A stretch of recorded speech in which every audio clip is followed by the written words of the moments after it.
Well, hello everyone, and welcome here to Exeter. Nick Anastas, Kristen Cameron with you, getting set for the 2025 NHIAA Girls Lacrosse Division I State Championship game here at Bill Ball Stadium. The Portsmouth Clippers hoping to cap an unbeaten season. The number one seed swept the regular season slate with a perfect 17-0 record. One of those victories was over the Souhegan Sabres back in mid-April. Souhegan, meanwhile, they survive and advance. The semifinals on Sunday, an instant classic. They come from behind against Pinkerton, scoring 3 goals in the final 3.5 minutes to force overtime. And then in overtime, sophomore Libby Kennedy brought Souhegan to their first championship game with the game-winning goal with just 18 seconds left in the frame. It's the first appearance for Souhegan since they won it all back in 2017. Portsmouth hoping to go back to back. They have been relatively unchallenged all season. Many of those victories by double-digit margins, including a blowout in the semifinals on this field against Exeter. That final was 19-3. Both groups have a lot of talent, and both teams are relatively young. Portsmouth only 2 seniors, Souhegan with 5. But both squads have, of course, gotten contributions up and down the roster from the underclassmen. Meanwhile, a family affair on the sideline as well, as both head coaches are sisters, JoJo Curro of Portsmouth and McKinley Curro Spordoni for Souhegan. So some internal bragging rights on the line here as well. A little bit of drizzle in the forecast. We're hoping it passes by. Not too bad down on the field. Turf field holding up pretty well, at least so far. So bringing my partner, Kristen Cameron. These two teams, obviously very goal-oriented. This has been what these squads have been working for all season long. And in the case of these departing seniors, 7 total. One last chance to go out on top as a state champion. This is going to be quite the matchup tonight. I think you mentioned the rivalry on the sidelines. These are teams that are familiar with each other. And what we talked about earlier in the week, I think this Portsmouth team is one of the best that we've seen in New Hampshire lacrosse in a long time. They are a very, very talented group that knows how to compete at the highest level. They have been led by senior co-captain Morgan Runke. She's a Loyola commit. Had herself an outstanding game back on Sunday as well. And, of course, the Emery and Reagan Lawton duo, the twins, sophomores, have been outstanding all season as well. As a pair of sophomores for Souhegan to watch for tonight, the aforementioned Libby Kennedy, fresh off the game winner. And her classmate Isabel Stevenson really shouldered the offense down the stretch, scored all 3 goals in the final 3:38 to close the gap against Pinkerton. Finished the game with a hat trick. All right, Kristen, what do we watch for specifically? Give us a few X's and O's, a few keys to keep an eye on. Portsmouth is a really dangerous team with the ball, and so the battle in the draw control circle is going to be critical for the Sabres to win early. Defensive stops can really swing the momentum of a game, and so we're going to look for Souhegan to come up with some of those big stops early. And then the transition game has been interesting all season. Which team can clear it and which team's ride is going to prove to be more aggressive today? Yeah, 2 of the better rides, frankly, stick up as well. Emma Crispin, the senior in the cage for the Sabres, had 2 key stops to keep the game alive in overtime.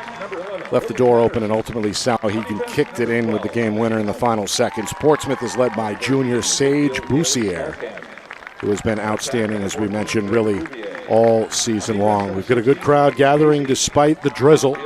Fans continuing to make their way into the parking lot. Both teams were here very early, and both programs really have received support all season long. There's plenty of balloons and color themes in the crowd as well. Of course, black and gold on the Souhegan side and maroon and white for Portsmouth.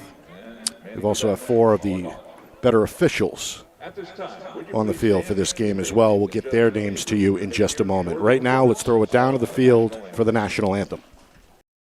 Our broadcast today, as it always is brought to you by Beals Insurance Agency, with locations now in both Bedford and Londonderry. Whether you need home, auto, or business insurance, Beals Insurance will get you both the price and quality coverage that's right for you. Just call 603-471-9999 or visit BealsInsurance.com to request a free quote and start saving money today. Again, that's BealsInsurance.com. The New Hampshire Tomahawks promote the highest level of club lacrosse competition, not just in the state, but in the country. Looking to get recruited? Director Chris Cameron keeps an open dialogue with the nation's top college lacrosse coaches. Over 400 New Hampshire Tomahawks alumni have played at the college level, including the ACC, Big East, Big Ten, Ivy, NESCAC, NE10, and more. New Hampshire Tomahawks coaching staff has over 100 coaches, including current high school, varsity, and college coaches. The Tomahawks offer training for players of all ages, clinics, camps, and leagues, along with spring, summer, and fall elite teams. So play with the best. The New Hampshire Tomahawks, showcase and development for college lacrosse. Visit NewHampshireTomahawks.com and girls.nhtomahawks.com. How can you reach your team's fundraising goals at no risk and no cost? MG Sports offers a variety of products to make your team's fundraiser a success. Their products include tickets and discount cards to hundreds of local businesses. MG Sports now has a digital platform where athletes can raise funds in the comfort and safety of their own home. So become another lacrosse program like Bedford, Goffstown, or Memorial that sets fundraising records every season. MG Sports, fundraising made easy. Visit mgsportsfundraising.com to start raising money for your team today.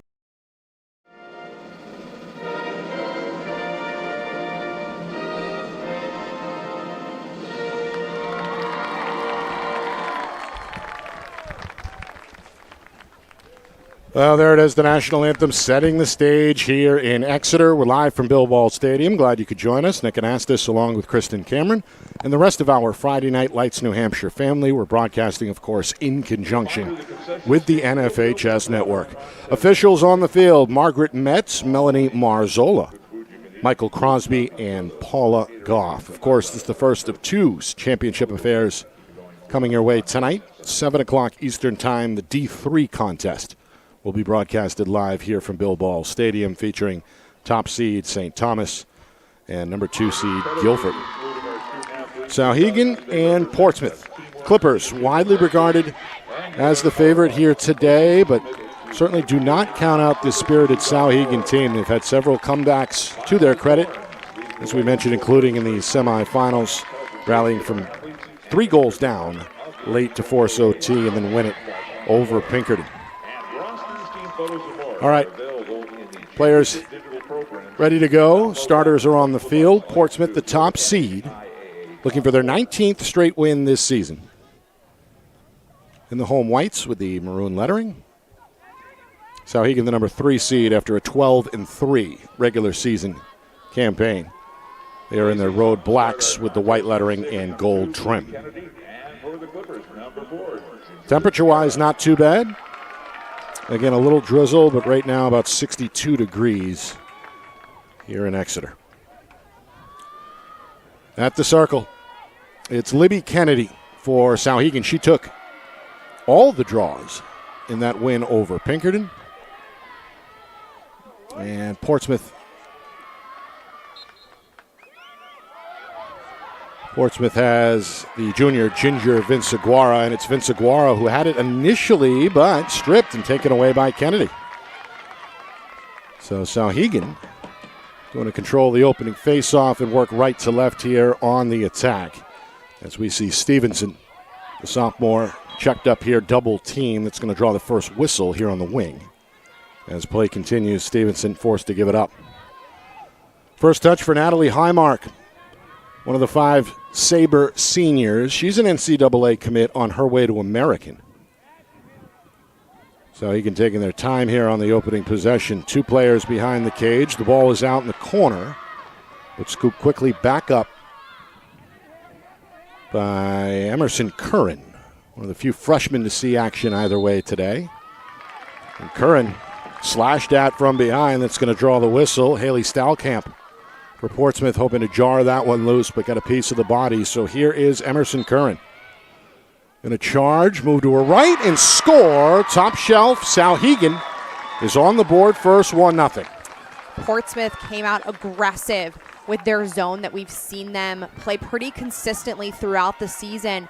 But those fouls, we've seen how dangerous the free positions can be. If you foul in that critical scoring area, you are setting up for a huge opportunity. So the free position shot ends up in the net. And Souhegan trying to ride this early momentum out to a 1-0 lead just over a minute in. Yeah, I saw right away that Souhegan was ready for that zone. They camped out a player in the middle of the 8-meter, which makes it really hard to defend when you're playing 2 on the ball or with that backer. So they have clearly prepared for this game. This one's going to roll near the sideline, end up over the boundary, out of bounds. Souhegan's going to get it again. Good hustle both ways. Stevenson able to leg it out. Gets the restart, and the Sabres threatening here early to double their lead.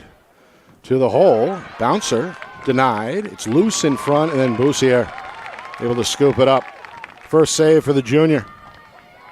Outlet to her left is Abby Stacy, one of the 2 seniors.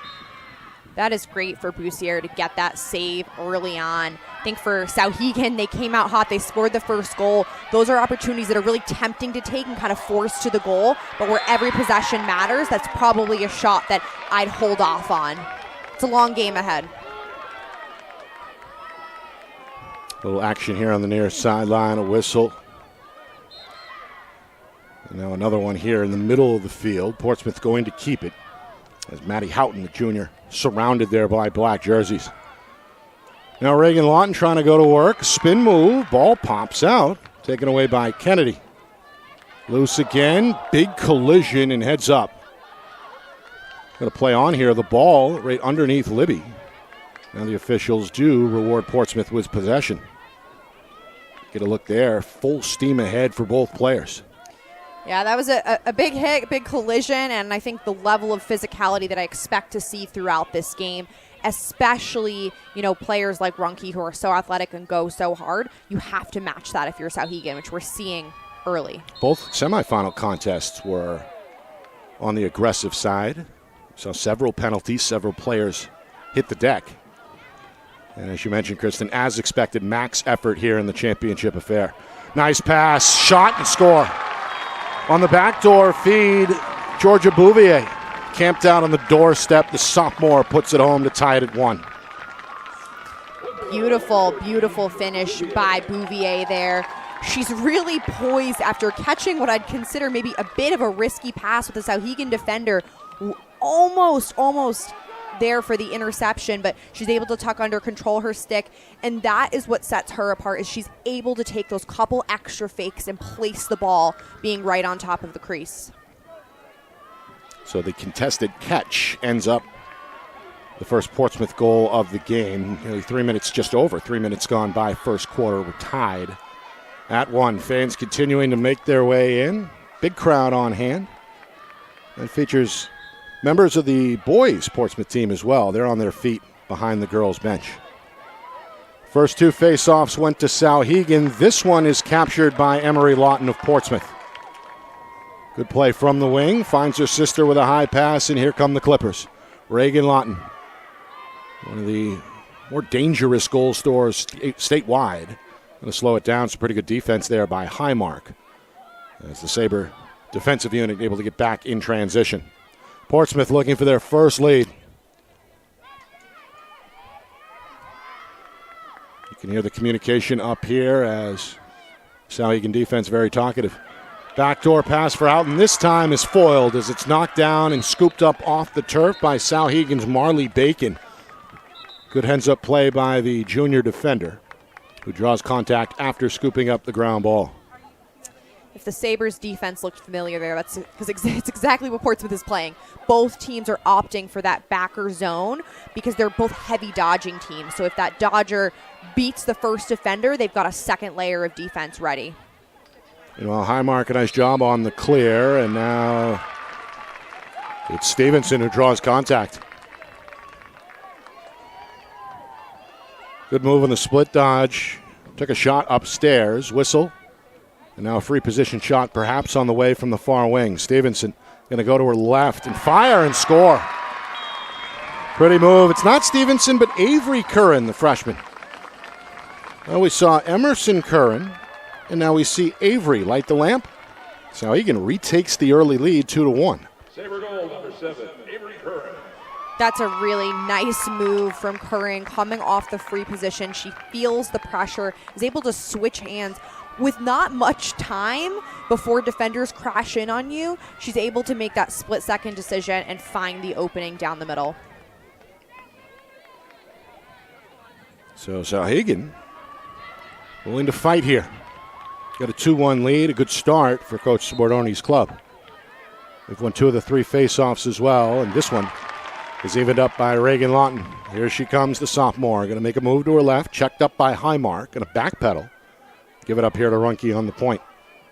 We're only about 5 minutes into this game, but Highmark is already standing out. She's been able to stop transition offense by just really holding her ground, great body positioning, and keeping that stick vertical so that she doesn't draw a foul. Meanwhile, Vince Saguaro on the move, fires a little high.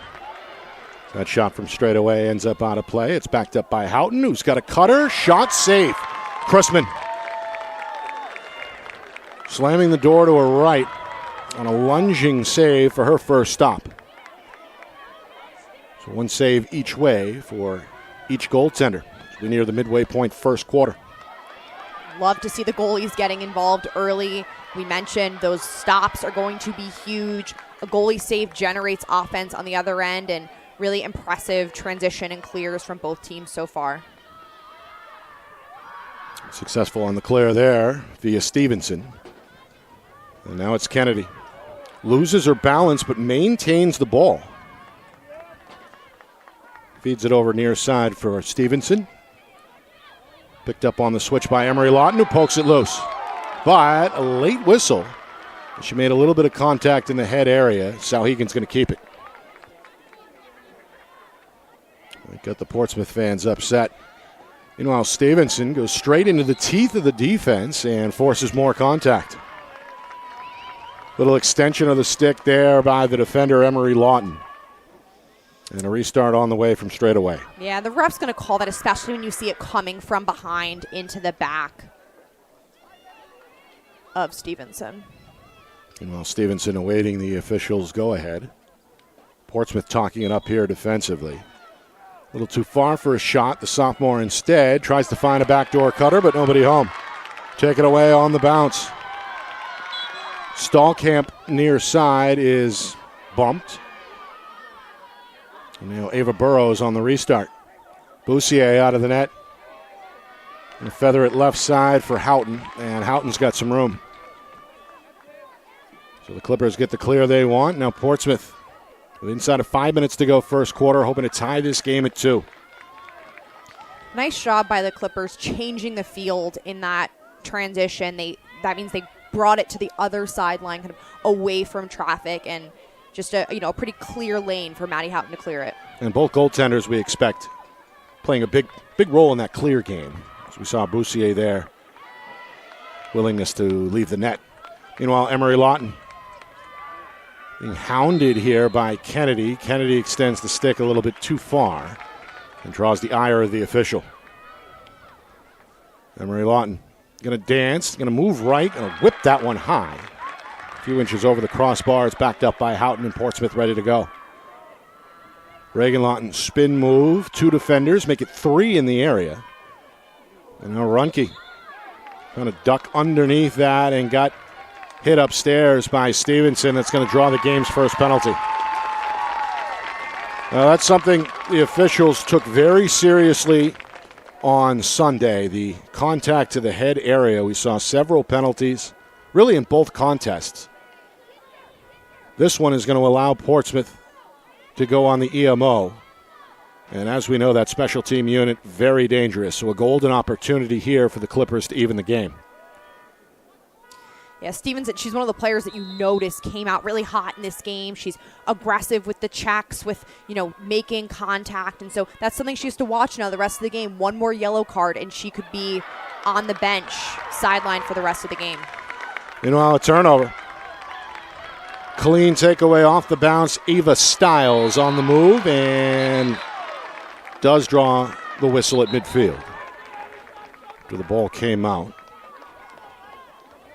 Both coaches active here on the sidelines. See JoJo Curro on the home sideline trying to direct the defense. Coach Bordoni hoping for a clear here with her team shorthanded for the next minute 20. Avoiding a double team with a good split dodge. That again is Stiles. And now Sophie Jacobs going to force it right side. That'll send Avery Curran on the move, but a little bit of contact there on the pass will bring things back to the near side. Clock continuing to tick now inside of 3 minutes first quarter. Souhegan off to the start they were hoping for. 2-1 lead. They're looking to kill off the remainder of this penalty, which is now inside of a minute remaining. Souhegan's still a player down, but that's not stopping them from going straight to cage.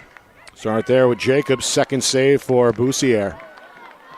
Boussier now controls, fans the outlet to her right, and here comes Stallkamp. Stallkamp, full sprint, change directions, trying to split, and does draw contact. Meanwhile, inside of 30 seconds to go in the Portsmouth EMO, Runke going to show you the speed. The senior, good move, gets inside the defender, fires and scores, and we are tied at 2. Runke does not need to wait for the Clippers to get set up in their, player up scenario. She says, I'm going to take this right to cage. She splits left to right. She does a really nice job protecting her stick and just picks that top right corner. There is really kind of no chance for Chrisman to save that when you're in that close. Well, so fluid. You see there the lateral movement, and then the shot on the run ends up on point over the left shoulder of Chrisman. First goal for Runke. Well documented her career, been a big part of the program. Playing alongside her sister Avery for several seasons. Going to reunite with Avery next season at Loyola at the NCAA level. And I believe her sister's in the crowd here cheering her on. She sure is. Had a chance to say hi to her before the game. She's been a great support from afar, and now it's great for her to be home from school and watching Morgan in this championship. Meanwhile, third straight win at the Circle for Portsmouth. Looking to tack one on here with just 5 seconds remaining on the EMO. As we hit the 2-minute mark to go first quarter. Pass out in front. Not a clean catch, but again a whistle. And again, it's going to stay here with Portsmouth. The ref called some contact just with the stick. It's almost like an empty stick check in the inside there, which not a foul. It's going to set up an 8-meter. It's going to put Lawton on the 12-meter. This is Reagan Lawton trying to spin her way. Fires a bouncer. That one gets post. Going to ricochet out of bounds. And she's issued a yellow card there actually on that play. Oh, okay. So the shot, because of the crowded scenario, ruled a dangerous shot. Right? I didn't quite see the follow through. The ball did not make any contact with the player, which means in her follow through as she was shooting, likely a dangerous propel. Let's see the replay here. Yeah, I think the follow-through did get a piece of one of the Souhegan defenders. We get a better look there. Yep. Yeah, exactly. Looks like she gets Stevenson, who's just back in the play, in the head there on that follow-through. So that's called a dangerous propel. So now, Kristen, key players on both teams. An early penalty assessed. And as you mentioned, that changes the mindset for these players. Stevenson a moment ago for Souhegan, and now Reagan Lawton in the box for Portsmouth. Need to play a little bit more reserved moving forward, because those are two players that you definitely want on the field the rest of the game. I'm sure both coaching staffs at the break between quarters are going to talk to their teams. Just, now you're 11 minutes in, how the refs are calling this game. They're looking for that contact. They're looking to, any contact to the head, swinging of the sticks is something they're going to call. Souhegan is successful, Claire, as they look to reclaim the lead here. First EMO for the Sabres. We creep towards 1 minute remaining in this first quarter, tied at 2 in the Division I state championship. Stevenson feeds, has a player, that's Lanai Hickman, and Hickman is floored. This is actually a turnover for Souhegan as the officials reward Portsmouth with possession. Yeah, she's going to get called for the charge, and the moment it happens is when she turns her back into traffic there. So if you're running forward, you're in good shape. As soon as you stop your feet and try to push her back through traffic, through those defenders who have established defensive position, that is a good charge on that. Good call on that charge. Meanwhile, a double team on the Sabre ride is going to draw attention from the referee. Portsmouth given a free restart. And this one out again as Houghton lost it. Taken away. Hickman fires and scores, and Souhegan is out in front again. Well, there's that ride you alluded to in the pregame, Kristen. It helps out Souhegan here. They cash in on the EMO. Force the turnover, and Hickman lights the lamp to make it 3-2. That Souhegan ride was relentless. I mean, Maddie Houghton really had nowhere to go there, and Hickman cashes in on an empty net because Boussier was out of the cage helping with that clear. Those are the kind of plays that win you a championship. If you would play aggressive, play scrappy. I really like what I'm seeing from this Sabres team in this first quarter. They've held leads of 1-0, 2-1, and now 3-2. 20 seconds to go in this first quarter, and still 50 seconds remaining on the Portsmouth penalty. Violation on the faceoff. Souhegan will take it. Trying to hurry here to beat the clock, down to 10 seconds. Avery Curran, the freshman, gets rid of it, finds Stevenson. Stevenson draws a double team, looks for a split dodge. That's not going to happen. And she's pushed out of the box. That'll do it. First quarter. Good start for the Sabres, the number 3 seed. Out in front of Portsmouth 3-2 after one. Second quarter. Next, you are watching the 2025 NHIAA Girls Lacrosse Division I State Championship. Right here on Friday Night Lights, New Hampshire. We're broadcasting in conjunction with the NFHS Network.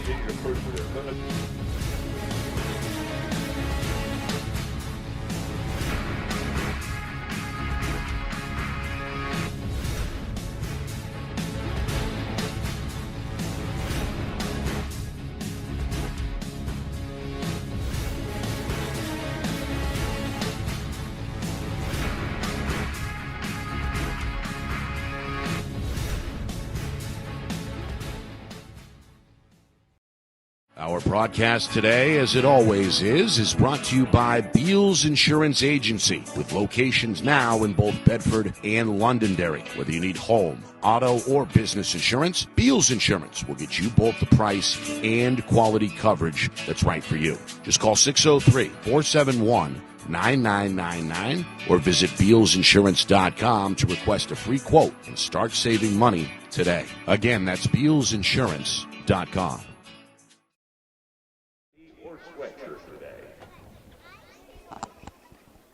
Well, a great start for Souhegan, 3-2 over Portsmouth as we head towards the second quarter here in Exeter. Nick Anastas along with Kristen Cameron. The Sabres, they faced Portsmouth way back on April the 16th, first week of the season. That was a lopsided win for the Clippers, 16-6. If anybody thought we were going to see a repeat of that, perhaps it's time to think again. Souhegan playing well through at least 12 minutes. And you like what you saw there on both ends of the field, right, Kristen? I do. This is a high-level game so far. Both teams came out with a lot of intensity. I think Souhegan, they've had 2 months to play better together, to, work on that team offense. The team defense has been impressive. They're just coming out with an energy that I think they needed. And, Portsmouth, I wouldn't even call them flat right now. They seem like they've come out with good energy too, but these teams clearly have both prepared for what the other is going to bring to this game. Both crowds, or both allegiances in this big crowd, cheering on their squads as they head back to the field here for the second quarter. Sister affair on the sideline, as we know. JoJo Curro looking for back-to-back championships with Portsmouth.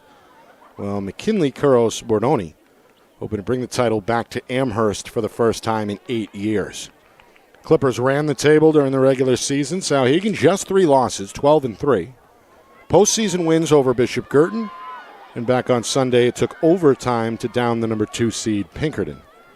While Portsmouth had no trouble with number 4 Exeter, winning by a score of 19-3. Face-offs, unofficially, 3-3 in that first quarter. And Kennedy and Vince Aguero with another duel at midfield, and this one is captured on the wing by Portsmouth as Emery Lawton gets to the ground ball. Nick, you mentioned Portsmouth lopsided kind of wins to get here to this championship, and how Souhegan was tested most recently with an overtime win in the semis.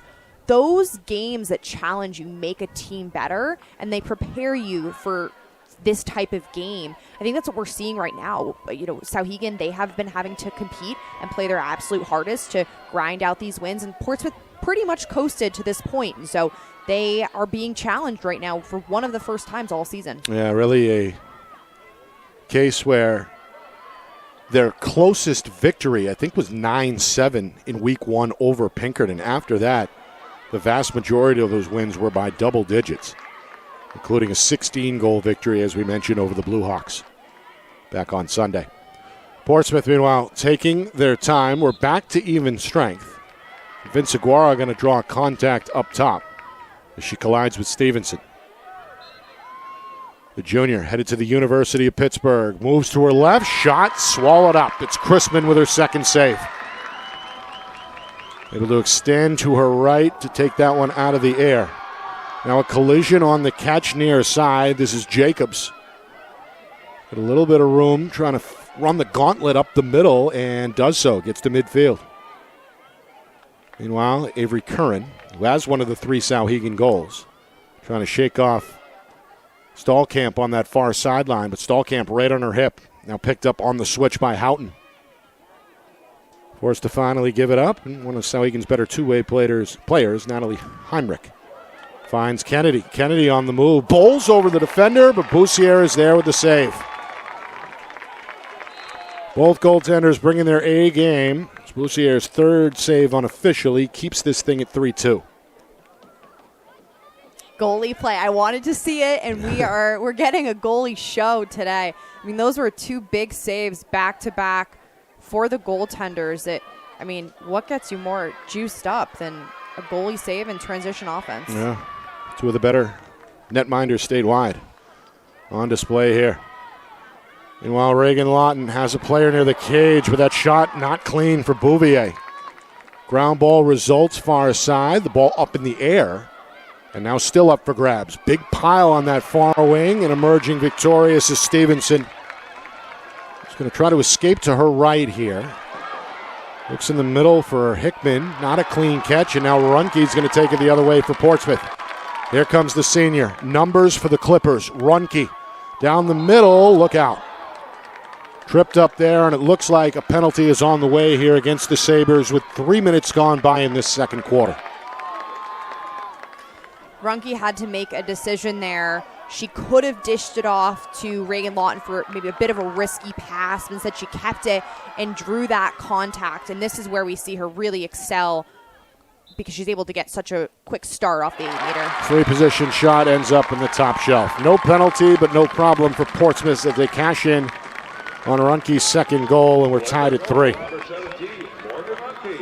Her athleticism really shines in these quick starts. In this case, I actually think this might have been one of her not fastest starts off the line. I think she maybe was a little bit slow at that whistle, but her release, I always talk about how she's able to keep her stick in close to her body, protect her stick, and she just generates so much power in tight that is a really hard shot to stop.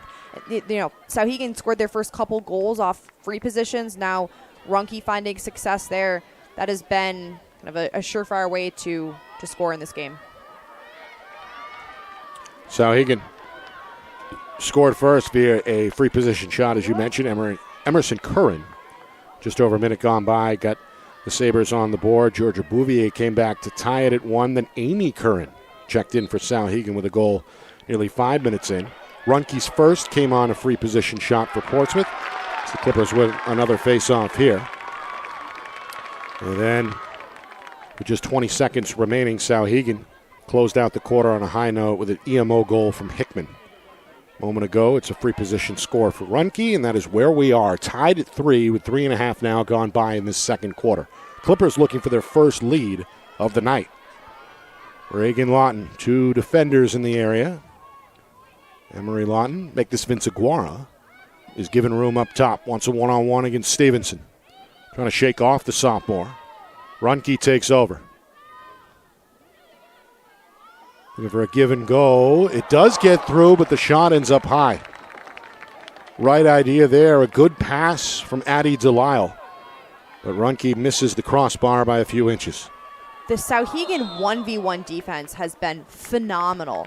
They are like a brick wall on that 8-meter, really not letting anyone get through. We see Ruhnke resort to trying to move the ball, find the open player, but 1v1 defense stand out. Meanwhile, Ruhnke starting to stand out herself. Back-to-back free position goals.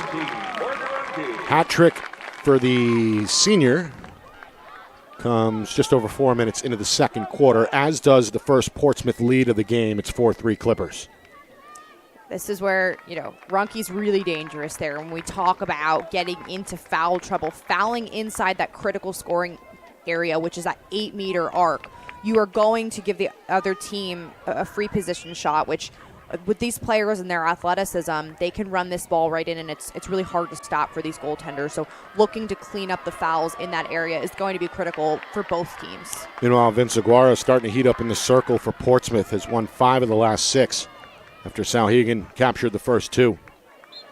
Coach JoJo Curro liking what she sees, her team out in front for the first time, but Souhegan going to win this one cleanly. Stevenson takes it off one bounce, draws attention near side, being tracked down by Stacy. Now picked up on the switch by Emery Lawton. Near side, Hickman going to dance. Vince Aguara closes the gap. The pass is off target. Stevenson able to scoop it up knee high. Looks for Highmark in the middle. Little underhand pass taken by Kennedy. Kennedy is start and stop. Bowls over the defenders, surrounded by white jerseys. Ball is out, and it's Ruhnke to the rescue for Portsmouth. Trying to escape with 2 defenders in pursuit. Crosses midfield. Patterson looking to push. Portsmouth hoping to capitalize here in transition. Spin move, Reagan Lawton. Shot saved by Chrisman. Well, again, the goaltender able to read it the whole way. Third save for the senior. And now we get a whistle, and I believe a timeout has been called here by Souhegan. End-to-end action here in Exeter. Been fun to watch so far as we near the midway point second quarter. Souhegan led 3-2 after the first quarter, but back-to-back goals from Morgan Ruhnke has put the Clippers out in front at this juncture 4-3. I like this timeout because it gives the Sabres an opportunity to reset. They can set up their clear and talk about what they're going to do differently on offense with this possession. Clippers, they were playing really high-pressure defense in their last defensive set. I don't think the Sabres really made it below the 20-yard line. I mean, they were just passing the ball up there and, made an errant pass, and the Clippers were able to capitalize on that. So I'm sure in this huddle, Coach Kuro Spordoni is talking about, how are we going to get the ball closer to the cage, working it behind, just attempting to penetrate that defense. I mean, I typically see defense at this level, at the college level. The way that players are holding their ground, just stopping those 1v1 Dodgers. Really impressed with what I've seen in this game so far. Coach Spordoni hoping Souhegan could pull off the upset here. It would be the first Division I state championship since the Sabres won it all back in 2017. And for Portsmouth, of course, they're hoping to go back-to-back and cap off an undefeated season. Perfect in the regular campaign, 17-0. Postseason wins over Wyndham and Exeter. Souhegan, they arrived via a quarterfinal win over Bishop Girton. As we know, the Cardinals on the short list year in and year out as a Division I contender. And same thing with Pinkerton, who they downed in overtime back on Sunday. So both schools in the hunt for another Division I state championship. Looks like Coach Bordoni is going to hold her players in that huddle as long as possible. Portsmouth is back on the field and ready to go. Meanwhile, weather-wise, it seemed like the rain has tapered off. Still overcast. And again, that field is a little damp, but I don't believe it's impacted the play of the game so far. No, not that I've seen. We've seen a couple rain games earlier in the season. We've seen some players slipping on the new Stello Stadium turf. All looks good here at Bilbao Stadium. All right. So Souhegan will look to clear against this vaunted Portsmouth ride. And that was one of your keys, the clear game, the ride game. Saw Souhegan's ride force a turnover and cash in directly in the final seconds of that first quarter. But all in all, I'd say both clears have looked pretty good so far. And, I liked what I just saw. That was almost another caused turnover in the ride, but the ref is calling, too close to the sphere. That players' heads are protected by this sphere where you cannot check your stick through it. Even if you don't make contact, you can't come that close to the head or the body, kind of above the shoulders. So now it's Stevenson in the near corner as we hit the midway point, second quarter. Souhegan trailing 4-3, hoping to tie the game. Hickman testing the waters up top. Now Kennedy with a touch. Sabres look for a cutter from behind the cage. Nobody open. Good communication here from Portsmouth. Souhegan plays the long game again. Hickman springs free on the near wing. Little jab. Now a split dodge frees her up and lost the ball, but does draw a whistle. Little off balance there. It may have been because of a hit from one of the Portsmouth defenders as we take another look. Yeah, you see, looks like a combination of Maddie Houghton and Emery Lawton in there, just, playing physical contact to the body. Here's Hickman. Shot there, not clean, ends up wide, and then the foot race is won by Portsmouth. Or is it? I thought the official signaled the other way. No, it's going to stay here. Meanwhile, Kennedy in a crowd, able to whip that one wide.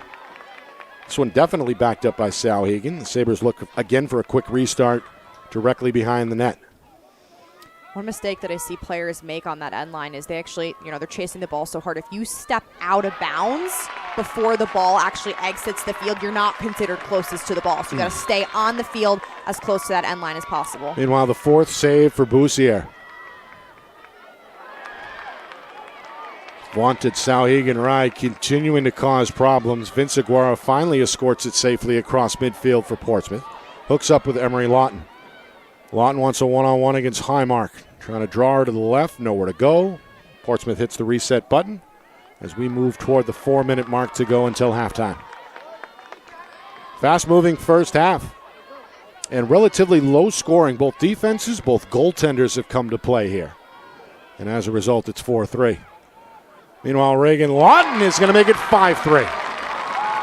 3 unanswered for the Clippers as the sophomore gets the step to her right. She's all smiles. Biggest lead either way opened up here at the 4:06 mark. It was a more patient offensive set from the Clippers. They're really capable of playing fast, but in this case, they slow it down. They work the ball just a little bit.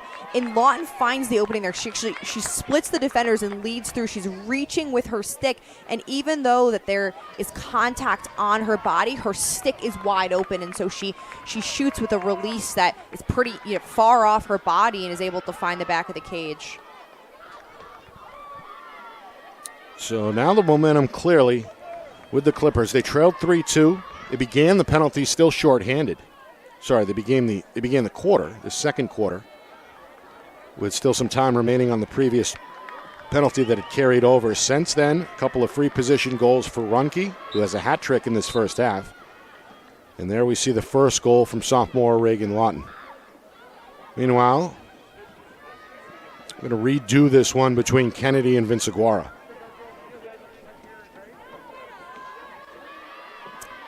Yeah, Ginger Vinciguerra in this circle has really found her own. She's been one of the keys to Portsmouth clawing their way back and now taking the lead. Those draw controls are essential to the game. Souhegan's going to win a much-needed face-off here, but I believe Stevenson may have stepped out of bounds. Yeah, the ref's talking to her. I'm not sure. Wasn't sure if he was going to actually issue a green card there to Stevenson because she threw the ball away, a bit of a delay of game, so she just got a warning there. Got to be careful already with a yellow card, to her credit. We saw both teams assess a penalty in that first quarter. Clippers looking to extend the lead and extend the run. They've scored 3 straight. As we move toward the 3-minute mark, first half. A lot of talking defensively here. Clippers taking their time outside. Going to work the perimeter. Near side now, Patterson. Draws a crowd near the post, draws a slide as well. We get a whistle. And a start coming from the near corner. Yeah, the ref saw that Marley Bacon stepped in the crease. So that's why she's going to get sent behind, reset on the dot behind the cage. Clippers back to work inside of 3 minutes, second quarter. Vince Aguara, Pittsburgh-bound junior. Hooks up with Runke, fires it over the top of the net. And then a difficult catch for Patterson ends up as a Portsmouth turnover. Well, it looked like the junior couldn't quite locate the ball there. It ends up rolling out of bounds just behind her, and it's a break for the Sabres. Now, one man clear. This is Madison Ben, the freshman, in trouble as she's surrounded, and she steps over the boundary. So there's that Clipper ride, forcing a turnover. And upon the restart, we get another whistle, and now a clarification. They're going to give it right back to Souhegan. Yeah, I don't think the refs were on the same page there. One saw her step out, the other saw contact and an extension. A little bit of chaos here on the sideline. So the clarification does favor Souhegan. Meanwhile, the officials trying to position the defenders. Coach Curl waving her arms, trying to direct the ride from the Clippers sideline. Final 100 seconds, first half. Souhegan has been scoreless in this second quarter, hoping to trim the gap before halftime. Stevenson, ridden hard by Reagan Lawton, going to spin along that far sideline and now finds Stiles in the middle of the field. Stiles for Hickman. Hickman going to jog to the near wing. Coach Bordoni trying to direct the attack here for the Clippers. They look to slice the Portsmouth lead in half. Kennedy finds a player. It's Hickman who scores. A pretty pass out of the double team. Hickman's second goal comes from straight away, and Souhegan gets what they wanted. The clear, then the goal. It's 5-4 with $1:10 to go. Lanai Hickman has been an impact player today. You know, we talked about the star duo in Stevenson and Kennedy, but make it a trio. She has been, all over the field, offense, defense, and a really nice catch and finish inside. Definitely contested. That is what, Souhegan's figured out how to do. They're not really able to beat them 1v1 right now, especially with that backer. And so what you want to do to beat that type of defense is move the ball as fast as you can, and they were able to find an opening successfully. Hickman, 2 goals in that Pinkerton win, both coming after halftime. She missed some action in the first half after taking a bad fall. Came back, finished the game, and contributed to that comeback effort in the semifinal victory over the Astros. Meanwhile, Portsmouth back to work. Inside of a minute here until halftime. Coming up at halftime, stats, highlights, analysis, full recap, and a preview of the Division III championship, which comes your way later tonight between St. Thomas and Guilford. That's all coming up at halftime. 40 seconds. Then Seguara hooks up with Bouvier. Bouvier, little scoop pass. Runke wants to come downhill to her right. Little S-dodge, shot, and score. Well, Runke, been one of the better players in Portsmouth program history, maybe saving her best performance for last. If that goal stands, that's number 4. Officials conferring with one another. I believe that goal is going to count. They haven't put it on the board yet as we get a look at that latest goal from Runke. What I think they may have run over and talked about is potentially time on the clock. I wasn't watching when that stopped, but looked like a good goal to me. Now, Souhegan, they started the game in that backer zone, and they've since switched to playing a man-to-man defense. In that case, what they're doing is they're playing the 1v1, but they're hedging and they're ready to slide early, but Runke was just too fast and that second slide too slow.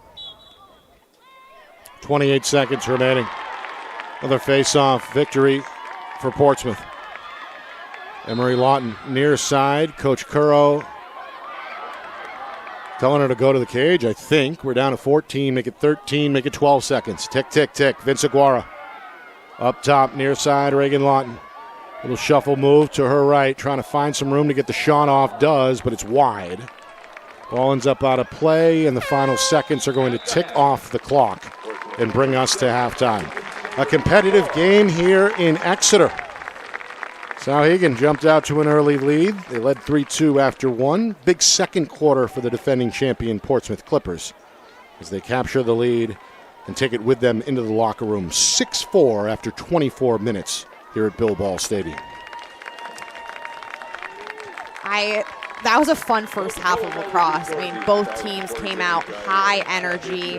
I think the goalies really stood out to me. Those saves, making a save in this type of game, creating offense for your teams. I mean, what more can you ask for of your teammates in net?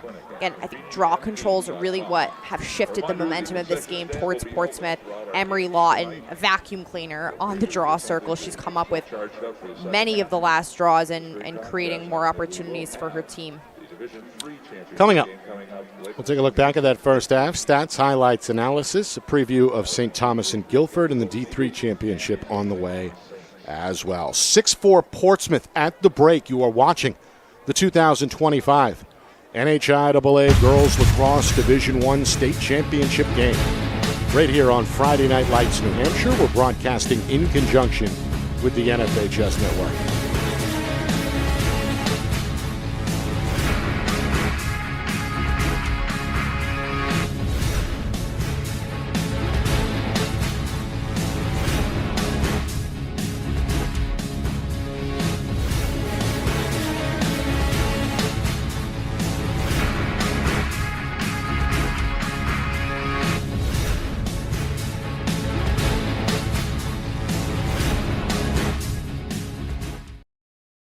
Our broadcast today, as it always is brought to you by Beals Insurance Agency, with locations now in both Bedford and Londonderry. Whether you need home, auto, or business insurance, Beals Insurance will get you both the price and quality coverage that's right for you. Just call 603-471-9999 or visit BealsInsurance.com to request a free quote and start saving money today. Again, that's BealsInsurance.com. The New Hampshire Tomahawks promote the highest level of club lacrosse competition, not just in the state, but in the country. Looking to get recruited? Director Chris Cameron keeps an open dialogue with the nation's top college lacrosse coaches. Over 400 New Hampshire Tomahawks alumni have played at the college level, including the ACC, Big East, Big Ten, Ivy, NESCAC, NE10, and more. The New Hampshire Tomahawks coaching staff has over 100 coaches, including current high school, varsity, and college coaches. The Tomahawks offer training for players of all ages, clinics, camps, and leagues, along with spring, summer, and fall elite teams. So play with the best. The New Hampshire Tomahawks, showcase and development for college lacrosse. Visit NewHampshireTomahawks.com and girls.nhtomahawks.com. How can you reach your team's fundraising goals at no risk and no cost? MG Sports offers a variety of products to make your team's fundraiser a success. Their products include tickets and discount cards to hundreds of local businesses. MG Sports now has a digital platform where athletes can raise funds in the comfort and safety of their own home. So become another lacrosse program like Bedford, Goffstown, or Memorial that sets fundraising records every season. MG Sports, fundraising made easy. Visit mgsportsfundraising.com to start raising money for your team today. Start of the second half here in Exeter. It's the 2025 NHIAA Girls Lacrosse Division I State Championship game. Portsmouth with a 6-4 lead over Souhegan. Clippers in the hunt for a back-to-back championship, hoping to cap off an undefeated season. They trailed after 1-3-2. Souhegan got the start they hoped for, with goals in that first quarter from Emerson Curran, Avery Curran, and Lanai Hickman. Portsmouth got their opening goal from Georgia Bouvier, and then 4 of the next 5 came via the standout senior Morgan Runke, the Loyola commit, scoring the last goal before halftime with just 28 seconds remaining. So 6-4. Both teams have had to endure early penalty trouble. Both goaltenders have risen to the forefront. Unofficially, 4 saves in net for Portsmouth junior Sage Boussier. As the Clippers hope to capture the opening faceoff, they do via the near sideline. A knee-high ground ball goes to Emery Lawton. And right now, the draws have favored the Clippers unofficially 8-4, doubling up Souhegan in that department. So At one point in that second quarter, the Clippers railed off 3 in a row, hoping to start a new streak here to begin this second half. Nick Anastas along with Kristen Cameron and a couple thousand here at Bill Ball Stadium in Exeter. First of 2 championship affairs tonight. The Division III contest between St. Thomas and Guilford comes your way at 7 o'clock Eastern. Now in this first possession, the Sabres, they're doing something impressive, which is switching between 2 types of defenses. So they've now switched to that backer zone again, hoping to shut down those 1v1 Dodgers, exactly how Runke scored her last goal. Meanwhile, Chrisman comes up with her 4th save. We get ourselves some contact here. The goggles are jarred loose. Emery Lawton's going to position herself for the restart. You gotta look at that Chrisman save. 4 stops each way unofficially now. Portsmouth did the right thing there. They're moving the ball, so that skip pass across the top. What Reagan Lawton is able to do when she finds Vince Aguirre up top, you draw that shooting space because you move the ball so quickly, defender turns and they're right in your way. Good free position opportunity. And Vince Aguirre is going to cash in. Able to beat Chrisman low. Portsmouth taking advantage of the free position shots. That's now their 4th goal in that fashion, and they open up their largest lead here at 7-4. Just really smart play, setting Ginger up for that shot, and moving the ball is critical when you're facing a backer zone. And excellent stick protection, watching that replay and being even more impressed the second time around, how she's able to control her stick and still keep it tight to the body and yet release with enough power to get it past Chrisman. The junior headed to the University of Pittsburgh in 2027. The junior scores her first goal of the game. She's also handled every draw so far for the Clippers, as has her counterpart for Souhegan, sophomore Libby Kennedy. This one is up in the air and scooped up after one bounce by Isabel Stevenson. One thing I'm seeing for both of these teams, which has been pretty consistent all season, is that they're running the same midfield line. And their midfielders are playing both offense and defense. So really, I'm expecting to see these midfielders for 48 straight minutes of this game. They are working really hard and they're going to be tired. So when you have these opportunities on offense to settle the ball, work it around, give yourself a little bit of rest. You certainly can't rest on defense. So to me, critical to manage possessions in that way for both teams. Meanwhile, good takeaway here. And then a collision. Emery Lawton goes flying, as does Emerson Curran. And as a result, Portsmouth will have possession with the upcoming restart. Yeah, pretty clear yellow card there from Kennedy, who just kind of tomahawks down with her stick and makes contact with Lawton. So now we see both star players for Souhegan, each with a yellow card in this game. Stevenson picked one up in the first half. Kennedy explaining herself on the sideline or in the penalty box with head coach McKinley Curro-Sportoni. Clippers looking to take advantage. They scored an EMO goal after the Stevenson penalty in the first half. Reagan Lawton draws a slide. Runke pulls it in overhead, and now Vince Aguirre with room to operate on the near wing. Trying to come downhill, high mark the defender. Little give and go, and Emery Lawton cashes in. Well, there's that off-ball movement that we've seen all season long. Pass on time and on target. And Emery Lawton has her first goal of the game for Portsmouth. That extends the run dating back to the 28-second mark before halftime. 3 unanswered now by Portsmouth, and they're doubling up Souhegan 8-4. Yeah, it didn't take much ball movement there for Portsmouth to find the opening. It's exactly what you want to do when you're a player up. The faster you move the ball, you're going to force them to slide off that player in the middle. And I like that, EMO play from the Clippers, stationing Emery Lawton there in the middle. She was bound to be open at some point after a few passes, and she cashes in. So Portsmouth with some breathing room. Still a $1.29 on the EMO. Vince Aguirre with a clean win at the circle.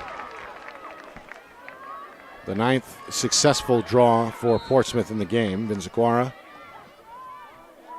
given free pass here as she looks up with Emery Lawton on the near wing. 3.5 gone by, third quarter. The defending champs are going to put some more distance between themselves and the Sabres, but this pass ends up out of play. Turned back over to Souhegan. Yeah, the Clippers had some success with those longer passes, kind of, over and across the 8 and 12 meter. Like to see a little bit more discipline from them there, a little bit more poise. I don't think a 4-goal lead it might feel like a lot right now, but what I've seen from this Sabres team, they can come back and they're capable of it. So still need to be very protective of possessions. Meanwhile, on the clear attempt, Jacobs runs out of room. The ball is out. The officials are going to whistle this one in favor of Portsmouth. There goes that Portsmouth ride again. They are relentless, and they have been all season. This is something that's practiced. You aren't just, good at that based on how hard you try. It is strategic where you are positioning yourself, timing those checks. Final seconds on the EMO. Bouvier hooks up with Reagan Lawton, now up top for Runke. And we're back to even strength as Kennedy hustles back defensively for Souhegan.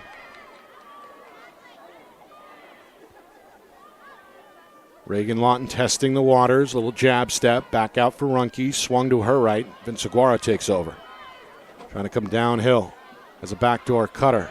Tough catch in traffic for Patterson. Runke, nice S-dodge, and then is bodied up and knocked down. The officials, I believe, are going to award a free position shot here. Runke with 4 goals in that first half. As you see that vicious first step. Paid the price as Jacobs floored her. Now Runke a chance for goal number 5. Comes crashing in, goes top shelf for the score. 9 for Portsmouth as we approach the midway point. Largest lead continuing to grow for the Clippers. Morgan Runke showing that she is unfazed by that contact. She is, again, quick off the line as usual, protects her stick, and just has really nice placement past Crispin there. Saw, some animation on the Souhegan sideline not liking that foul call, but that, I agree with the refs on that situation. Pretty aggressive play from Jacobs, but just an illegal contact that is going to put Runke in the line, and that's where she's at her best. Coach Bordoni continuing to protest. Household affair on the sidelines we've highlighted. It's been one of the storylines. JoJo Curro for Portsmouth, McKinley Curro, Bordoni for Souhegan. Both in the hunt to add another championship trophy to the school trophy case. Portsmouth, of course, did it last year. Souhegan was last champions back in 2017. Midway through third quarter, Clippers back at it after another face-off win via Vinciguara. They've been led today by Runke's 5 goals, playing in her final high school game. She's going to unite with her sister at Loyola next year. Shot and score. The pass from behind the cage. And a big celebration here as Emery Lawton nets another. Second goal for the sophomore, and Portsmouth starting to roll here at 10-4. I love seeing this excitement on the field, the celebration after that goal. You really see the camaraderie between these teammates, how excited they get for each other. Georgia Bouvier with the assist there. I mean, great finish by Lawton, but how about Bouvier to have that vision, find her teammate on the inside, and they're getting some airtime in those jumping celebrations. Yeah, the excitement contagious for sure. The home sideline fired up. And, of course, there's a large standing student section behind the Clipper bench as well that includes many of the members of the boys team. They'll be in action tomorrow in the Division I semifinals against Seacoast rival Winnicott. Portsmouth looks to defend the crown on the boys' side as well as a number 6 seed. We'll have coverage of that game here on Friday Night Lights New Hampshire in conjunction with the NFHS Network. Meanwhile, Stevenson, fresh off the ground ball in the face-off, is going to draw a crowd and draw a whistle. A lot of contact there. The sophomore going to line up here on the far wing. Likely a free position shot coming. Stevenson, the hero in that come-from-behind win against Pinkerton back on Sunday with 3 goals, all in the final minutes of the fourth quarter. Misfires on a wide attempt. Quick restart for Ava Barrows, the junior defender. Boussier out of the cage to help with the clear effort. Now Stacy, little jab step of her own, tries to free herself up. Looks for Runke in the middle, but the pass is too strong. Ends up on the ground where it's taken for Souhegan by Kennedy. Now Stevenson will jog to a stop on that far side wing as Souhegan looks for their first goal since halftime. 5 minutes to go, third quarter. Sabres trying to stop the bleeding.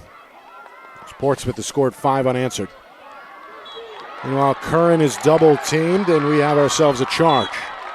Yeah, another good charge call, and we saw that before. As soon as you turn your back into those players and try to force your way through, ball is going to be going the other way. Great defensive positioning from the Clippers.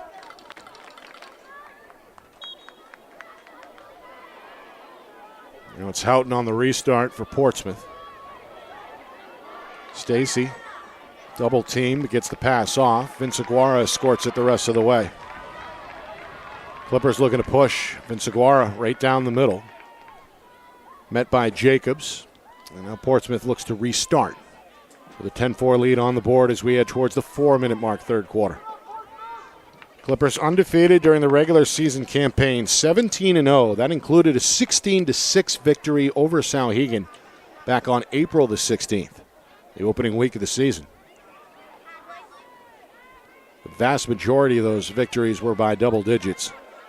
And that does not include the 2 tournament wins of 20-5 over Wyndham and 19-3 over Exeter. Inside of 4 minutes now to go, third quarter. Portsmouth being very patient with this possession. They haven't really tried hard to go to cage, really working it around the outside, but Reagan Lawton said it's my time now. Right on schedule. That shot may have hit the far post. Chrisman may have gotten a piece. If so, it's her 5th save. It'll stay with Portsmouth either way as Runke reasserts up top. 5 goals today for the senior. Trying to direct traffic with the offhand. Has a cutter. Emery Lawton, shot in traffic. Ends up a bouncer. Kept in play behind the cage by Bouvier. And now Reagan Lawton with another chance. Comes right side, blows past 2 defenders, kick save by Chrisman. Again, it stays in play. And again, the feed sets up Reagan Lawton. That shovel shot ends up out of bounds. And finally, Souhegan wins the foot race, and they'll have possession. Reagan Lawton's stick work is pretty insane. The way she's able to split defenders, protect her stick, extend the stick away from her body, and still maintain control, showing us a little bit of that backhanded Twizzler shot there. A little off target, but still, she is fun to watch. Should be a fun summer for her and her sister, right? Most definitely. And a lot of the sophomores on this field, I wouldn't be surprised if there are some college coaches either in the stands or tuning into this game from afar. Yeah, highly touted recruits, the Lawton twins. I believe a formal offer can't be made until the beginning of September, yep, correct? After September 1st, coaches can start to contact. No, I like when players take their time. Go on your visits, see your school, see the schools, get on campus, try to meet some of the team. You want to pick the right home for your 4 years in college. This one knocked down. Good defensive play there by Houghton. Stallkamp trying to go the other way for Portsmouth. The officials say, hold on, we're going to get a restart. Clippers still in possession as we move inside of 2 minutes to go. Or no, now the officials get together and we'll hand this over to Souhegan. So we've seen that now a couple of times where one official has overruled another.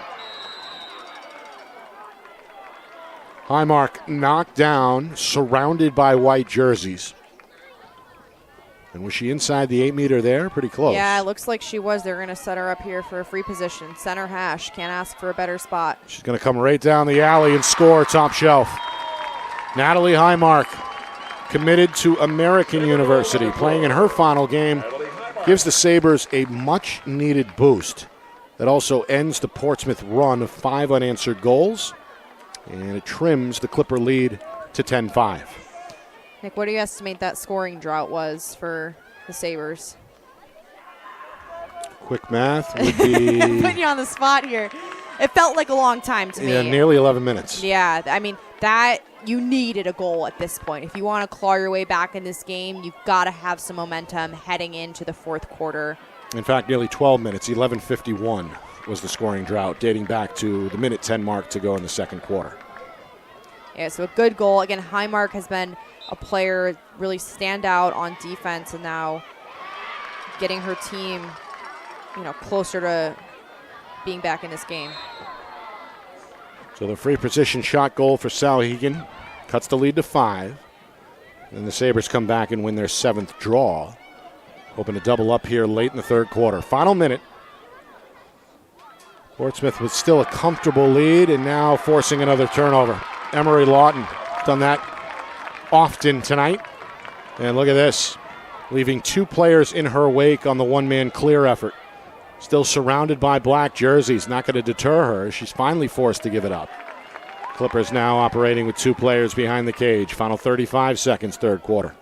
Emery Lawton has been so impressive today. I mean, all over the draw circle, coming up with those possessions, and that clear. I mean, she was being hounded, and she stayed composed and then made a really good decision to pull it out, not to force it to cage.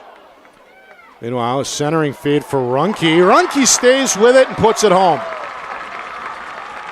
Well, the senior couldn't quite reel it in on the first pass attempt, but the ball remained on the ground. Runke never quit. Comes up with goal number 6 here with just inside of 14 seconds to go in the period. Seems as though there was a little bit of confusion there. I think some of the players might have thought that play had stopped, but Runke just kept going, picked that ball off the ground.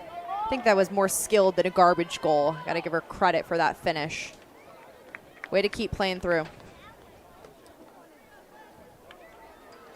So Runke, again, having an outstanding game. We're somewhat spoiled, I suppose, based on some of the box scores we've seen. 5, 6, 7 goals, but 6 here through now 3 quarters of play in the state championship.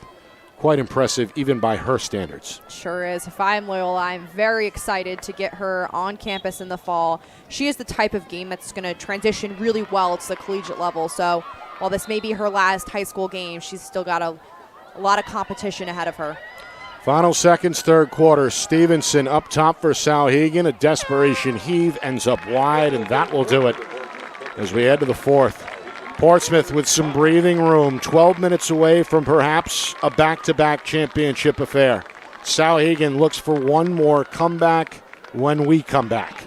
You are watching the 2025 NHIAA Girls Lacrosse Division I State Championship game. Right here on Friday Night Lights, New Hampshire. We're broadcasting in conjunction with the NFHS Network.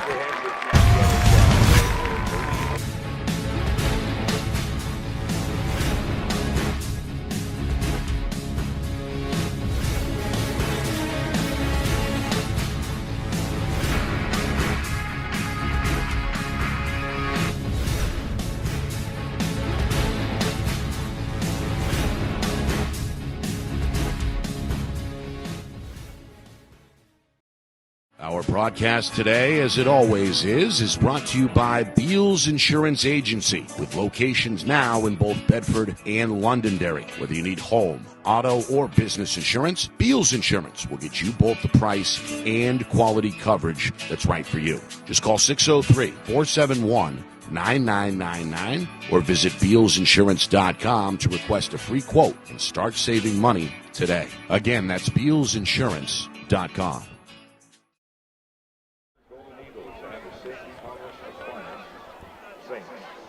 Well, there are the defending champs. Get themselves a nice lead through 3 quarters, 11-6 over Souhegan, with now 12 minutes remaining in regulation. Nick Anastas, Kristen Cameron with you from Bill Ball Stadium in Exeter. It's been a fun game so far. Souhegan got out to an early lead. Scored the first goal of the game. Led at the end of the first quarter by a score of 3-2, but you cannot hold this undefeated Clipper squad down for long, as Portsmouth has rallied for 3 unanswered goals in the second quarter to take the lead. They led 6-4 at the break, and then 5 straight, bridging the second and third quarters to open up at one point a 6-goal lead And the margin is 6 as we head to the final frame. 11-5 Portsmouth trying to go undefeated and capture back-to-back Division I championships after doing it last year in 2024. Souhegan, not to be deterred. They've done this before. Although down 6 against Portsmouth, that may be another animal. They did erase a 3-goal gap against Pinkerton in the semifinals in the final 3.5 minutes. So this one not over yet. The hero today, at least on the offensive side for Portsmouth, has been senior Morgan Runke, playing in her final game, 6 goals through 3 quarters. Has had help from Georgia Bouvier, Reagan and Emery Lawton, and Ginger Vinciguara. 2 goals for Emerson Lawton and 1 apiece for Reagan, Bouvier, and Vinciguara. Souhegan has been kept in the game. Well, it's been a balanced attack, really, on offense. Hickman has 2 goals as the leader. Highmark, the Curran sisters, they have chipped in as well, and 6 big saves in cage by senior Emma Crispin, one of 5 seniors for the Sabres playing in her final game. Portsmouth has had the advantage in the circle. They win here.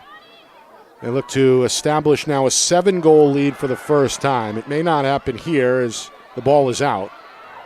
And now up in the air and up for grabs in the near corner. A pile ensues, and it's kept in play by Reagan Lawton. Now Lawton, with one eye on the cage, is going to pull it back out as Portsmouth hits the reset button with now 1 minute gone by in this fourth quarter. Expect to see Portsmouth with a 6-goal lead really control the pace of play in this fourth quarter. They started this possession, really spread out wide, moving the ball around, and it takes them, over a minute to take it to cage, which is a long time for them. Meanwhile, Crispin with save number 7. Ground ball captured by Highmark.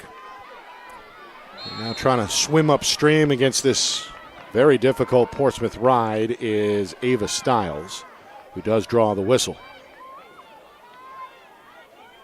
A 12-3 regular season for Souhegan, good enough for the number 3 seed in the Division I tournament. They did it in overtime over Pinkerton back on Sunday. As I mentioned, that was a come-from-behind effort. They punched their ticket to the championship round for the first time since they won it all back in 2017. 2 minutes in, fourth quarter. It stays 11-5 on the scoreboard. Sabres trying to claw their way back. Yeah, they've had a tough time against this Clippers defense, who have really settled in nicely in this game, especially in the second half. They've played pretty clean defense for the most part. As I say that, though, they put Izzy Stevenson on the line for a free position shot. Only 2 goals since the end of the first quarter for Souhegan, after scoring 3 in the opening frame. Here comes Stevenson, down the gut, shot and score. It's a bouncer. Isabel Stevenson was huge in the fourth quarter win over the Astros, scored all 3 goals in the final 3:38 to tie the game. Gets a fourth quarter strike here to make it 11-6. Yeah, they are not giving up, and especially Stevenson. She is a competitor. And quick off that line, finds that bottom left corner. That's exactly what you want out of a free position shot. So Stevenson, the sophomore, makes it 11-6. 2.5 gone by in this fourth quarter. And now again we see Vinciguara against Kennedy in the circle. That's been the exclusive matchup so far.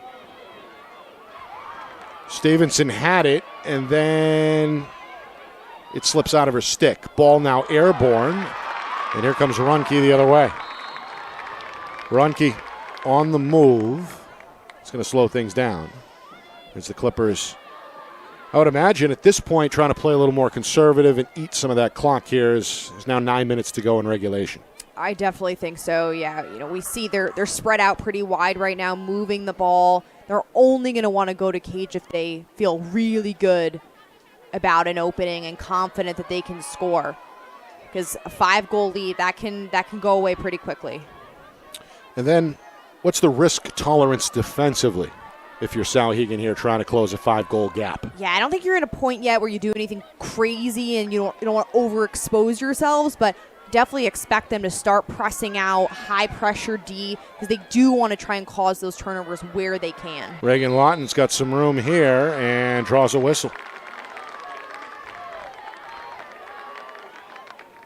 Little confusion perhaps defensively, some contact, and now a free position shot on the way from the near wing for the sophomore. Lawton goes in and hits the post. Ground ball goes to Souhegan. And out of the fray for the Sabres is Jacobs. Jacobs trying to shield the ball. She's got Emery Lawton on her back. The official going to help out Souhegan. As Jacobs gets the green light for the restart at midfield. Reagan Lawton could easily have a few more goals. She's had some of those shots that are just so close, hitting that pipe, I think at least a couple times. Yeah. A good take, nonetheless. Yeah, both teams have rung the bell, so to speak. Meanwhile, Hickman draws contact. As we play on. Souhegan looking for back-to-back goals for the first time all game. Stevenson gets inside of one defender, tries to avoid another, draws a slide instead, and has to backpedal away from a double team. Stevenson, you've seen in the last about 30 seconds, she's really trying to do it all herself. So one of the things, from Souhegan is you definitely have these star players, but you've got to try to move the ball a little bit more, get more players involved. Because, again, that backer defense is really hard to beat. It is working as the Clippers want it to, and you've got to get more players involved, move the ball faster, change the field. And that's been the consistent defensive look from Portsmouth, right? It has. And, why change it? It works. Right. I mean, they've got the athletes to be able to do it. Really Meanwhile, impressive. Kennedy shot and score. On her way to the ground, the release underhanded. Low to high there to beat Boussier.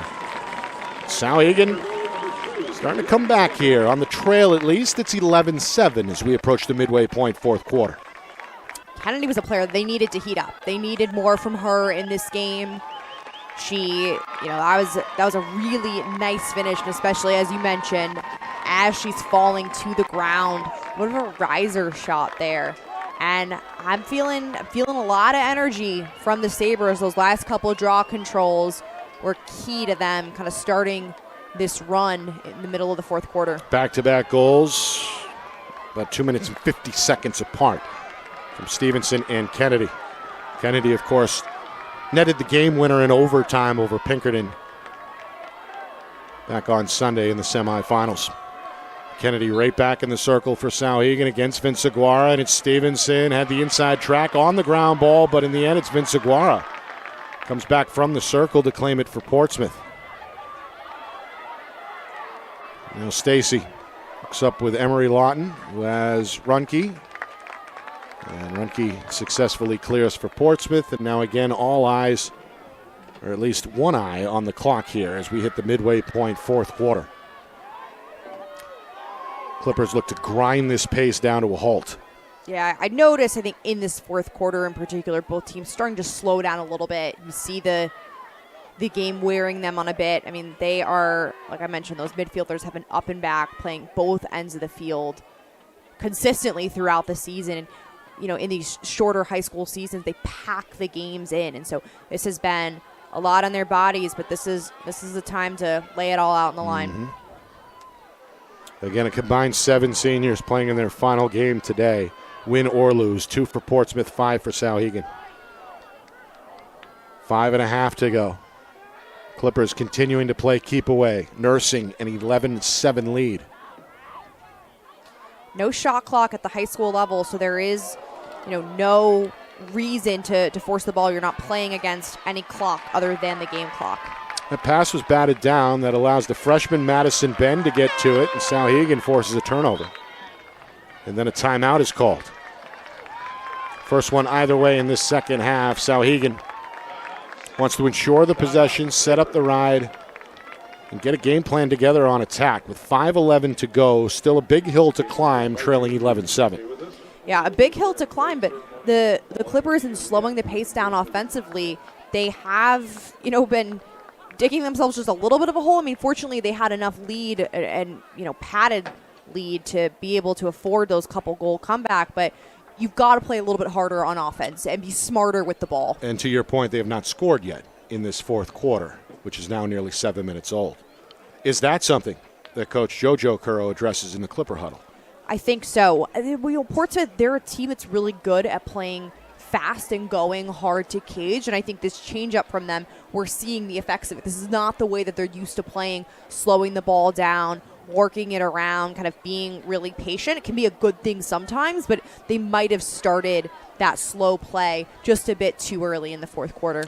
Nick Anastas, Kristen Cameron with you here from Bill Ball Stadium. First of two state championship games scheduled for tonight. The D3 final set to begin at 7 o'clock Eastern. Of course, we will have the award ceremony down on the field following this Division I championship, so that may or may not delay the start of the game between St. Thomas and Guilford. Either way, we're going to bring that to you live here on Friday Night Lights New Hampshire, broadcasting in conjunction with the NFHS Network. It's been a fun tournament so far and a fun game to call here tonight. Portsmouth, they trailed early on. Souhegan led 3-2 after one. Clippers went on a bit of a run in that second quarter. Defensive effort has been there. It was a 6-4 game at halftime. The lead grew for the Clippers in the third quarter. 11-5 to start the fourth. But back-to-back goals from Souhegan's Isabel Stevenson and Libby Kennedy have made this interesting. With 5:11 to go, 11-7. Souhegan with possession here coming out of the timeout. Of course, the Clippers looking to cap an undefeated season and capture back-to-back championships. Souhegan looking for their first trophy since they won it all back in 2017. Excited to see what happens coming out of this timeout. I mean, this is a critical moment, kind of a tipping point either way for Souhegan. You're down 4 goals with 5 minutes left to play on the game, a championship on the line. They have got to get moving. They've got to get moving fast if they want to have a chance at this one. Well, here comes Kennedy via the far sideline, completing the clear for Souhegan. Now the Sabres attack, hoping to kick into gear here. We're inside of 5 minutes. Stevenson, one-on-one against Emery Lawton. It's been a fun matchup to watch. The second defender in the area. Stevenson is to shake off the pesky sophomore. Now the freshman Emerson Curran behind the cage. Picked up on the switch. High mark on the wing. Kennedy springs open. Not a clean catch, though. Being ridden out by Stallkamp. Stallkamp a little too aggressive. Pass back door. Nobody home. Goaltender out of the cage. Runs over Avery Curran. And is called for the push. With Avery landing hard on that shoulder. Still like that play from Boussier going out, being aggressive, trying to get that ground ball. I don't think there was any ill intent exactly in that bit of contact there. Just going for a ground ball, playing hard. And the officials whistle it as such. Souhegan keeps it. The clock, though, becoming a factor. Down to 4 minutes. With the goal deficit still at 4. High mark. Over to Stevenson. Up top. Emery Lawton cautiously closing the gap defensively. Sophomore against sophomore. Stevenson finds high mark. Backdoor cut. Off target and turned over. Yes, the Sabres, they surprised me in that possession that they weren't more aggressive trying to go to the cage. I mean, it just speaks to the strong defense that the Clippers have. Quite intimidating, if you ask me, looking at that backer defense. Yeah, just not a lot of cracks there. No. Meanwhile, Runke secures possession before Clipper head coach JoJo Curro calls for time from the home sideline. That'll freeze the clock with 3:19 to play. And Coach Curro clapping her hands emphatically in the Portsmouth huddle, liking the spot that her team is in here. With possession, clock down to 3:19, and a 4-goal lead still on the board at 11-7. Yeah, Souhegan offensively with that possession, essentially they killed 2 minutes off the clock for them without a goal. So now you're in a situation where I expect to mostly see them play keep away. 4 goals, 3 minutes. I mean, it's their game to win at this point. I mean, I feel good about what we've seen from them, their ability to keep this ball away. I think when we look at what the Sabres are going to do, they've got to come out high pressure, trying to double the ball, cause any kind of turnover that they can. I expect to see them really pressuring out here. Well, if this is the end of the road for Souhegan, still a very successful season, one of the more successful in the last, decade or so. 12-3 during the regular season. They beat Bishop Girton in the quarterfinals. They beat Pinkerton in the semifinals. Those are two programs that are year in and year out on the short list of contenders in Division I. They've made their way here to the final game, the championship round, for the first time in 8 seasons. They held an early lead against this vaunted Clipper team, but as Portsmouth has done to pretty much everybody, worn them down over the last 45 minutes of game time. We're down to 3 minutes here, fourth quarter. And Portsmouth, despite not scoring so far here in this fourth quarter, still with a 4-goal edge, and now it's a game of keep away. As expected, the Sabres, they're pressing out. They are in a full press, essentially, just trying to do anything that they can to get this ball back. Going to call Marley Bacon with a full extension there of the stick behind that end line, so Portsmouth will keep it as we tick down towards the 2-minute mark. Lights are on and becoming more and more necessary here on the Seacoast as the sun begins to go down. Still an overcast sky here in Exeter. We've already killed a minute now. Yep. And again, the Clippers continuing to try and run away from this defensive effort from Souhegan. Bouvier with about a foot to spare in front of her head coach. Getting direction. Gives it up, and now Houghton is going to split dodge, give it up right side. Emery Lawton cocks back, fires, and scores. And the Clippers are going to celebrate. Wow, she shot that one like she meant it. Maddie Houghton, too, I mean, credit to her. She cleared the ball to allow them to kill the clock for about a minute and a half. She then helps again when Georgia Bouvier was in a bit of stuck position on the sideline. And my gosh, Lawton just lets that one rip. She almost, she had fun with that one, winding up and just releasing it. And Emery Lawton has had quite the day. And if that's the last goal of the game, or if she caps off this sophomore campaign, I mean, what a season for her. What a way to end her sophomore campaign. 3 goals in the game, all in the second half for Emery Lawton. A hat trick for the sophomore. Her sister Reagan has played well as well. A goal to her credit. And of course, senior Morgan Runke has led the way. 6 goals, all coming through the first 3 quarters. Minute 43 to go. Souhegan just about out of time here, trailing 12-7. And guess who? Able to scoop it up one-handed. Emery Lawton surrounded along that far sideline, secures another face-off victory for Vince Aguara. Meanwhile, Boussier is out of the cage to help with the clear effort. We're down to $120. Stacy, a nice pass on point for Barrows, who brings it across midfield. And again, the Clippers looking to wind down the remainder of this clock as we head towards the final minute. An undefeated season for Portsmouth. They won it all last year, of course, in 2024. Brought the majority of that club back. And bad news for the rest of the division. They're only going to lose 2 seniors. Runke, a big blow, yes. Starting defenseman Abby Stacy set to graduate as well, but everybody else should be back next year for this Portsmouth team. These are 2 teams that I expect to maybe see in the same position next year, if not be in the top 4 teams coming back. I mean, really young squads who have impressed us throughout the evening with their stick skills, athleticism, effort, intensity.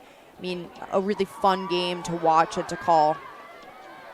Down to 29 seconds here. Reminder, we will have coverage of the on-field award ceremony State championship trophy will be given to Portsmouth as the Clippers wind down the final seconds. That's going to bring the crowd to their feet. An undefeated regular season and a dominant tournament performance from this group means back-to-back titles for the Clippers. Meanwhile, hang on, Lily Patterson is going to limp her way to the bench with 7 seconds remaining. Let's hope she's okay. As a visit with the trainer, we get set for the final restart here from freshman Elliot Blenkinsop. And that is going to do it for the second straight season. The Portsmouth Clippers are champions in Division I as they run the table. They bring home the championship with a 12-7 victory over Souhegan in the championship game. And it's all smiles down there on the field as the Clippers celebrate. Congratulations to head coach JoJo Curro for a job well done yet again in 2025. Of course, Souhegan, they can leave the field with their heads held high. A 12-3 regular season. Postseason victories over Bishop Girton and Pinkerton. Had an early lead in the first half tonight, but in the end, it's not meant to be as we get our final score of 12-7 in favor of Portsmouth. This Portsmouth team, one of the most impressive squads that I've seen maybe in the last decade. They are really well-rounded, strong in all areas of the field. They're well-coached, and they're a team that you could tell they have fun together. They really get along, they were the best team all season long, and so congratulations to the Clippers for ending up on top. Could be the best team since that, 2000? 22. I was thinking somewhere in that area, that BG team, which had, I believe, a dozen NCAA commits on that roster, maybe as many as 14 or so. And, of course, the team you played for, which was, 2014? 2015. 15. I'm not that old, 2014. Excuse me. You guys were also very good, of course, in your own right. But this group, again, undefeated with the majority of those wins coming by double digits. Very impressive to your point.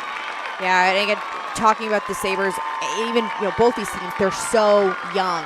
The group of sophomores that played in this championship game tonight are a really impressive group who still have a lot of runway ahead of them.